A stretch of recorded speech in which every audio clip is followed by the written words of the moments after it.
Chapter 7, Choosing Your Approach. This is the summary chapter. You can help your child cooperate through the use of reflective listening. This is a powerful skill. Jesus does it throughout all four Gospels. He's always in his calm. He doesn't participate in the stress response. Matter of fact, in the Sermon on the Mount, he said, do not be afraid. And if you're angry with your brother, it's like murder. Get rid of fear and anger. Reflective listening is identifying the other person's fear. It's an analysis. When I see my child doing something that is not helpful for them or the family, I can say, I can see you're upset. I can see your concern. We report the feelings that we see in the child. That shows understanding. If we have the problem, we accept the problem. When we have a family meeting and you're not here, I get upset because I feel that we're not serving the entire family. Explore alternatives. What could we do differently? Brainstorming eliminates ownership of the ideas. So just have every member of the family shout out ideas as fast as they can, quick as they can. Write them down. Then make a decision and give the choices. I like the acronym PEARL. Remember the gospel reading about the farmer that found a pearl of great value and he buried it and went off and sold everything he had so he could buy that pearl. Well, the PEARL is an acronym. P-E-A-R-L.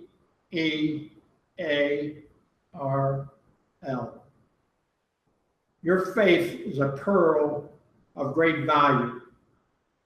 When it's truly lived, as we've been going over it in these webinars, as it's truly lived, it attracts others. The P stands for power under control. When you finally go from the stress response to reflective listening, that is, you don't react to anybody. You don't react with fear or anger. You remain calm, just exactly like Jesus does in all four Gospels. You remain calm. You have your power under control. E, you empty yourself of concern. When you love yourself unconditionally, you have no concern for self.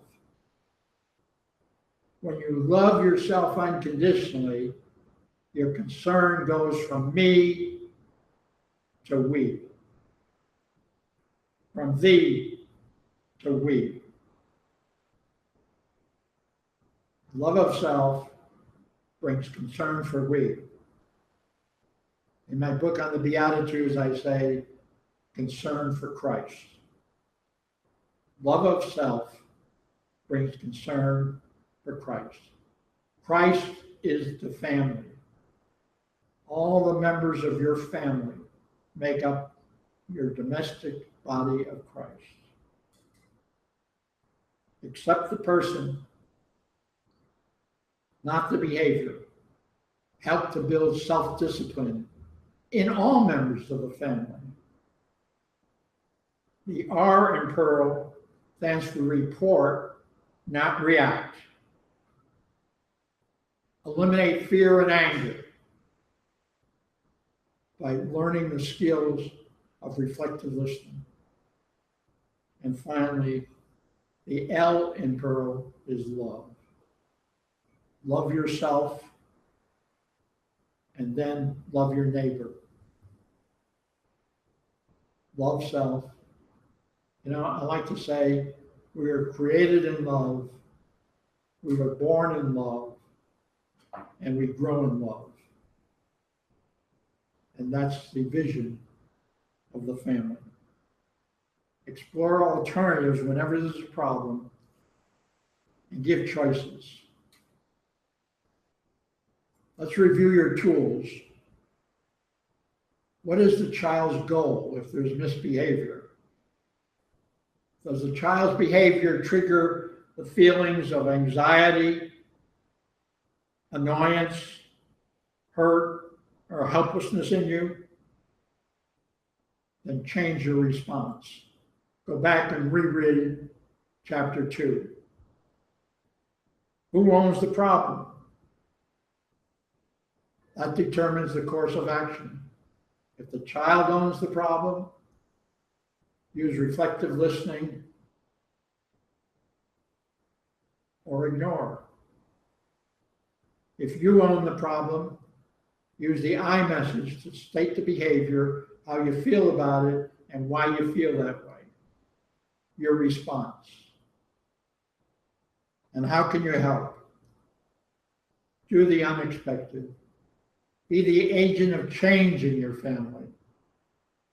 Transform inappropriate behavior into the behavior of the Beatitudes. Avoid rewards and punishment. Replace them with encouragement and consequences. Make sure that whenever there's inappropriate behavior, we communicate the consequences of that inappropriate behavior. I believe it was Alfred Adler who said, encourage people, change, and grow. That should be the motto that you have on the wall of your home.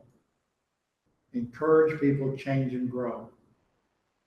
Not only encourage the children, encourage your spouse.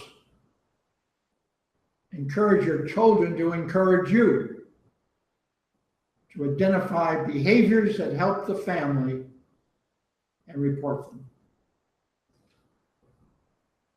Can't say this often enough. Love your child unconditionally, and they'll learn to love themselves.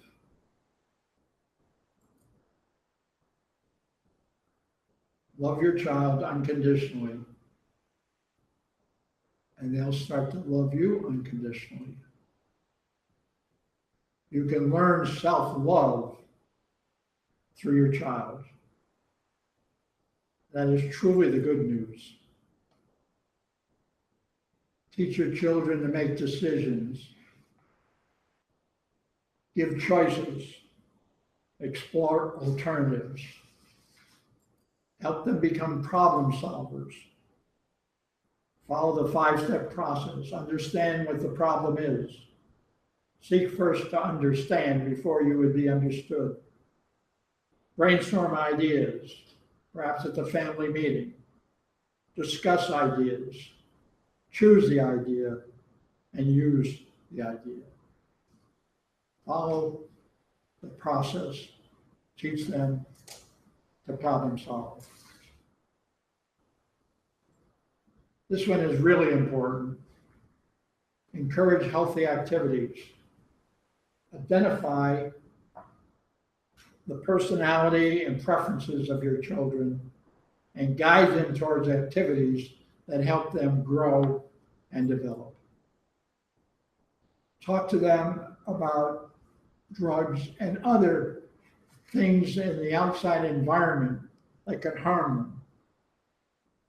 What are some of those negatives? Use the family meeting to discuss them, identify them, and what the child may do when they encounter them.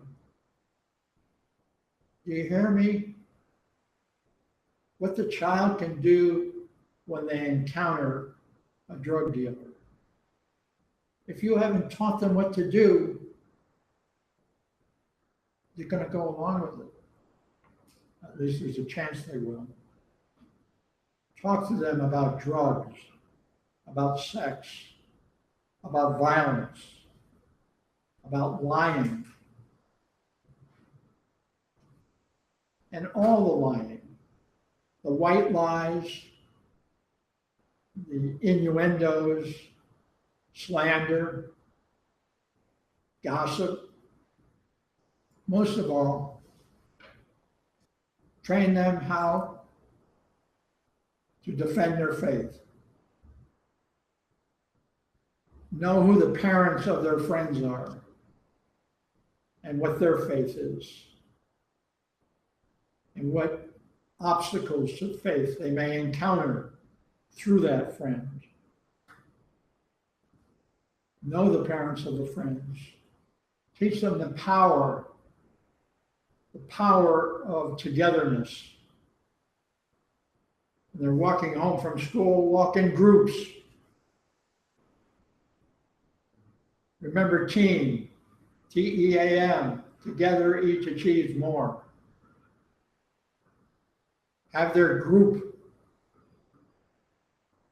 promote the faith and not the worldly values. And of course, most of all, make sure about the kind of model you're providing 24/7.